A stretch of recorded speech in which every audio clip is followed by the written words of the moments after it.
ഈശോ മിശിഹായ്ക്ക് സ്തുതിയായിരിക്കട്ടെ. എൻ്റെ പേര് സിനി ബിജു, ഇതെൻ്റെ മകൻ അലക്സ് ബിജു. ഞങ്ങൾ രാജക്കാട്ട് ഇടവക ക്രിസ്തുരാജ് ഇടവകയിൽ നിന്ന് വരുന്നു.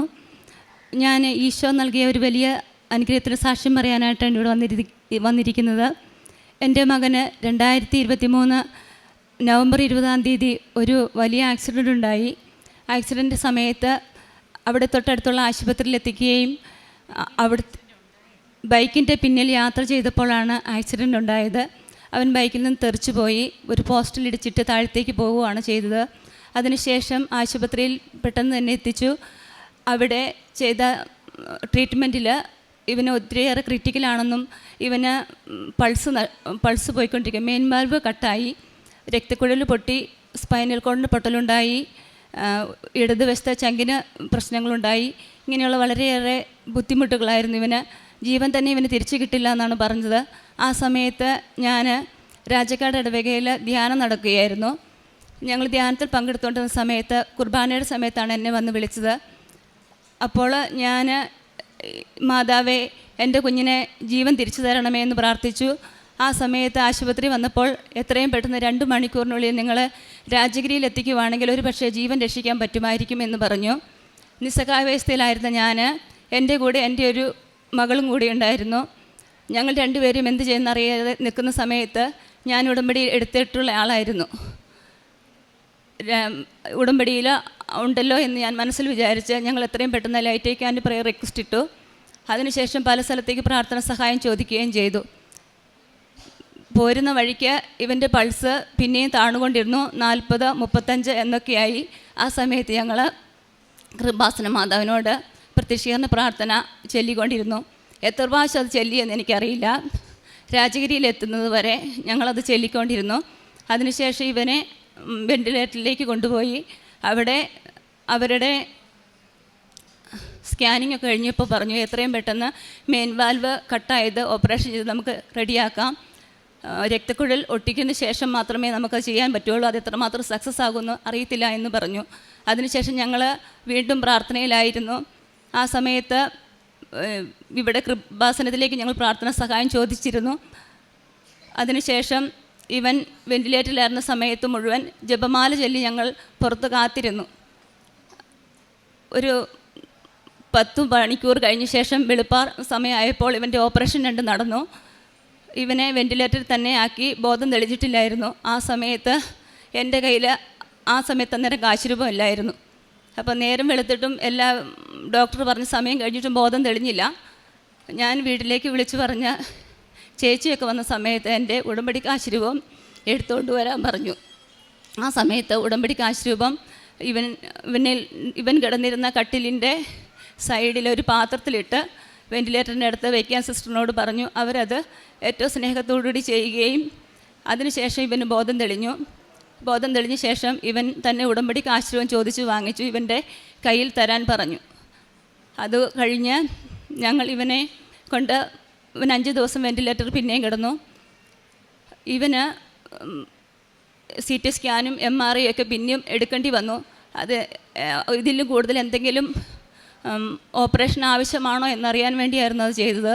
അപ്പോൾ ഇവൻ്റെ തലയിലെ രക്തം കട്ട പിടിച്ചിട്ടുണ്ടായിരുന്നു. അപ്പോൾ ബുദ്ധിക്ക് പ്രശ്നങ്ങൾ ഉണ്ടാകുമായിരിക്കാം എന്ന് ഡോക്ടർ പറഞ്ഞു. ഞങ്ങൾ ഉടമ്പടി വസ്തുക്കൾ ഇവന് കൊടുത്തു. ആ സമയത്ത് ഇവൻ്റെ ചുണ്ടേ തേച്ച് കൊടുക്കുകയും പ്രത്യക്ഷ പ്രാർത്ഥന ചൊല്ലി ഞാൻ ICUയിൽ നിന്ന് ഇറങ്ങി പോരാറുണ്ട് എല്ലാ ദിവസങ്ങളിലും. 10 ദിവസം കഴിഞ്ഞ് ഇവനെ മുറിയിലേക്ക് മാറ്റി. 1 മാസത്തോളം ആശുപത്രി ട്രീറ്റ്മെൻറ്റ് വേണമെന്നാണ് ഡോക്ടർ പറഞ്ഞിരുന്നത്. പക്ഷേ മാതാവ് ഇടപെട്ട് 15 ദിവസം കൊണ്ട് ഞങ്ങൾക്ക് വീട്ടിലേക്ക് പോകാൻ സാധിച്ചു. ബുദ്ധിക്ക് ഒരു പ്രശ്നവും ഇല്ല. ഞങ്ങൾ ഉടമ്പടി വസ്തുക്കൾ ഉപയോഗിക്കുന്നുണ്ടായിരുന്നു ഇവന്. അതുകൊണ്ട് ഡോക്ടർ എന്നെ പറഞ്ഞു വളരെ അത്ഭുതമായിരിക്കുന്നു. ദൈവാനുഗ്രഹത്താൽ പിന്നീട് 2 ഓപ്പറേഷൻ ആദ്യം നടന്നിരുന്നു. ഉടനെ വേറൊരു ഓപ്പറേഷൻ വേണ്ട എന്നും അവർ പറഞ്ഞു. അതിനുശേഷം ഇവന് ഡോക്ടർ പറഞ്ഞത് ഇനി രാജഗിരി ട്രീറ്റ്മെൻ്റ് ഒന്നുമില്ല. ഇവൻ്റെ ഇടത്തേക്കൈയുടെ ചലനശേഷി ആ സമയത്ത് നഷ്ടപ്പെട്ടു ഇരുന്നായിരുന്നു. വേറെ ഞങ്ങൾ എലൈറ്റ് ഹോസ്പിറ്റലിലേക്ക് അവർ ഞങ്ങളെ പറഞ്ഞു വിട്ടു. അവിടെ 2 ഓപ്പറേഷനും കൂടി നടത്തേണ്ടി വന്നു. ഇപ്പോൾ ആ ട്രീറ്റ്മെൻറ്റ് തുടർന്നുകൊണ്ടിരിക്കുന്നു. ചലനശേഷിയുടെ ഞരമ്പുകൾ അല്പം വളർന്നു തുടങ്ങിയെന്നാണ് ഡോക്ടർ പറഞ്ഞിരിക്കുന്നത്. ഇത് വലിയൊരു സാക്ഷ്യമാണിത്. ഞങ്ങൾക്ക് 5 സെൻറ്റ് സ്ഥലമേ ഉള്ളൂ. പിന്നെ ഭർത്താവ് മരിച്ചു പോയതാണ്. ഞാൻ എത്ര ശ്രമിച്ചാലും ഇത്രയും തുകകളൊന്നും എനിക്ക് ഒപ്പിക്കാൻ സാധിക്കില്ല. മാതാവ് ഈശോയിലൂടെ ഇടപെട്ട് അതെല്ലാം എനിക്ക് സാധിച്ചു തന്നു. അപ്പം ഞാൻ ദേവാലയത്തിലും ദൈവിക സംവിധാനങ്ങളോടൊക്കെ ചേർന്ന് നിൽക്കുന്ന ഒരു വ്യക്തിയായിട്ട് 8 ലക്ഷം രൂപ രാജഗിരി ഹോസ്പിറ്റലിലും 5.5 ലക്ഷം രൂപ എലേറ്റ് ഹോസ്പിറ്റലിലും എനിക്ക് ചിലവായിട്ടുണ്ട്. ഇത്രയും പൈസ തന്ന് സഹായിച്ചത് ദൈവം ഒരുപാട് പേരെ എനിക്ക് തന്ന് സഹായിച്ചു. അതുകൊണ്ട് ട്രീറ്റ്മെൻറ്റിൻ്റെ കാര്യങ്ങളെല്ലാം ആ നിലയിൽ നടന്നു. വീട്ടിൽ വന്ന് ഞങ്ങൾക്ക് ആഹാരത്തിനുള്ള എല്ലാ കാര്യങ്ങളും ദൈവം ഞങ്ങൾക്ക് എത്തിച്ചു തന്നു. ഞങ്ങളുടെ ഇടവക സമൂഹവും ഞങ്ങളുടെ നാട്ടിലുള്ള എല്ലാ ജനങ്ങളും ഇവന് വേണ്ടി പ്രാർത്ഥിക്കുകയും പ്രവർത്തിക്കുകയും ചെയ്തു. ഇത്രയേറെ പ്രാർത്ഥന കിട്ടിയൊരു വ്യക്തി ആ ഇടവകയിൽ ആദ്യമായിട്ടാണ്. അത്രമാത്രം അവർ നല്ല ആത്മാർത്ഥമായി പ്രാർത്ഥിച്ചു ഞങ്ങൾക്ക് വേണ്ടി. പരിശുദ്ധ അമ്മയുടെ അടുത്ത് ഞാൻ ഉടമ്പടി എടുത്തിരുന്നാണല്ലോ എന്ന് ഞാൻ ഉറച്ചു വിശ്വസിച്ചു. അമ്മയാണ് എനിക്ക് ഈ മകനെ വീണ്ടും 2ാമത് തന്നതെന്ന് ഞാൻ പൂർണ്ണമായി വിശ്വസിക്കുന്നു. ഇതാണ് എനിക്ക് ഏറ്റവും വലിയൊരു സാക്ഷ്യമായിട്ടുള്ളത്. കൂടാതെ ഞാൻ 2019 ഉടമ്പടി എടുത്തത്. ആ സമയത്ത് ഞാൻ എൻ്റെ മക്കൾക്ക് വേണ്ടിയാണ് പ്രാർത്ഥിച്ചത്. അവർക്ക് പഠിക്കുവാനും അവർ ദൈവാനുഗ്രഹത്തിൽ ജീവിക്കാൻ വേണ്ടിയാണ് ഉടമ്പടിയിൽ ഞാൻ വെച്ചിരുന്ന നിയോഗം. അതെനിക്ക് പൂർണ്ണമായിട്ട് ദൈവം തന്നെ സാധിച്ചു തന്നു. അവർ നന്നായിട്ട് പഠിക്കുവാനും +2 അലക്സിന് വളരെയേറെ പുറകിലായിരുന്നു 10ാം ക്ലാസ്സിലൊക്കെ പഠിക്കുന്ന സമയത്ത്. പക്ഷേ +2 ആയപ്പോഴത്തേനും നല്ല ശതമാനം മാർക്കോടുകൂടി അവൻ ജയിച്ചു. അതുപോലെ ഉടമ്പടി വസ്തുക്കൾ ഉപയോഗിക്കുകയും ചൊവ്വാഴ്ചയിലെ ആരാധനയിൽ പങ്കെടുക്കുകയും ചെയ്തു. അതിൻ്റെ ഫലമായിട്ട് എൻ്റെ 2ാമത്തെ മകൾ ഏഞ്ചൽ ബിജുവിന് ഓവറോൾ A കിട്ടി. മാതാവ് ഡിഗ്രിക്ക് പാസ്സാക്കി. മക്കൾ എല്ലാവരും നല്ല രീതിയിൽ വിശുദ്ധിയിൽ ജീവിക്കണമെന്നാണ് ഞാൻ ആഗ്രഹിക്കുന്നത്. കാരണം എപ്പോഴും അച്ഛന്മാരുടെ സ്നേഹം ലഭിക്കാതെ അല്ലെങ്കിൽ കുടുംബത്തിൻ്റെ ശ്രദ്ധ കിട്ടാതെയൊക്കെ ഒരുപാട് മക്കൾ വഴിതെറ്റിപ്പോകാറുണ്ട്. ആ സമയത്തൊക്കെ ഞാൻ പരിശുദ്ധ അമ്മയുടെ നീലമേലങ്കിയായാലും മക്കളെ പൊതിയണേന്ന് പ്രാർത്ഥിക്കാറുണ്ട്. അത് ഇതുവരെ മാതാവ് എനിക്ക് സാധിച്ചു തന്നിട്ടുണ്ട്. പിന്നെ 40 വർഷത്തോളമായി എൻ്റെ പപ്പ വിശുദ്ധ കുർബാനയൊന്നും സ്വീകരിക്കാതിരുന്ന ഒരാളായിരുന്നു. ഞാൻ ഉടമ്പടിയിൽ ആ കാര്യം വെച്ചിരുന്നു.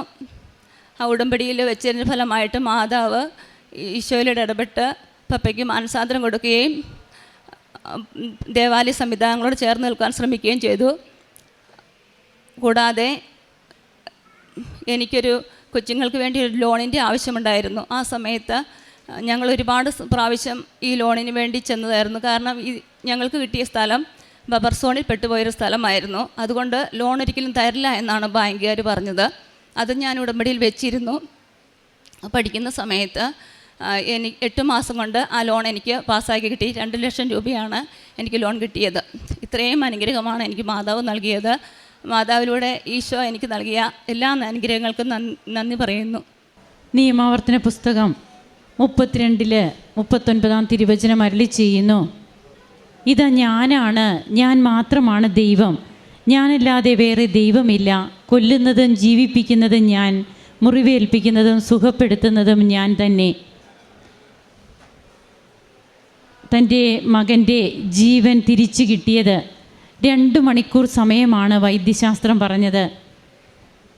2 മണിക്കൂറിനുള്ളിൽ ഈ മകന് ജീവൻ കിട്ടുകയാണെങ്കിൽ അത് കിട്ടാനേ ചാൻസ് ഉള്ളൂ. അതിന് വേണ്ട അതായത് അങ്ങനെ പറഞ്ഞ ഒരു അവസ്ഥയിൽ നിന്ന് ഇന്ന് നാം കേട്ട തിരുവചനം പോലെ ജീവൻ കർത്താവിൻ്റെ ദാനമാണ് എന്നുള്ള എങ്ങനെയാണ് ആ തിരുവചനം ഈ മകൻ്റെ ജീവിതത്തിൽ അന്വർത്ഥമാകുന്നത്. അങ്ങനെ എത്രയേറെ ക്രിട്ടിക്കലായിരുന്നു ഈ മകൻ്റെ അവസ്ഥ. വെൻറ്റിലേറ്ററിലും ICUയിലുമൊക്കെ ആയിട്ട് എത്ര ദിവസം ഉണ്ടായിരുന്നു, എത്ര നാളാണ് ഡോക്ടേഴ്സ് ഒരു റിക്കവറിക്ക് പറഞ്ഞത്. എന്നാൽ അത് ചുരുങ്ങി 15 ദിവസം കൊണ്ടൊക്കെ ഈ മകന് ഹോസ്പിറ്റലിൽ നിന്ന് ഡിസ്ചാർജ് ആകുവാൻ കഴിഞ്ഞു എന്നും ജീവൻ കിട്ടില്ല എന്ന് പറഞ്ഞ മകനെ ഇന്ന് ജീവനോടെ ഈ പരിശുദ്ധ അമ്മ പ്രത്യക്ഷപ്പെട്ട അൾത്താരയിൽ കൊണ്ടുവന്ന് സാക്ഷ്യം പറയുവാനായിട്ട് തനിക്ക് സാധിച്ചതിന് ഈ മകള് നന്ദി അർപ്പിക്കുകയാണ്. തീർച്ചയായും ഇതുപോലെയുള്ള ഓരോ കാര്യങ്ങളാണ് ഓരോ ദിവസവും നാം കേട്ടുകൊണ്ടിരിക്കുക.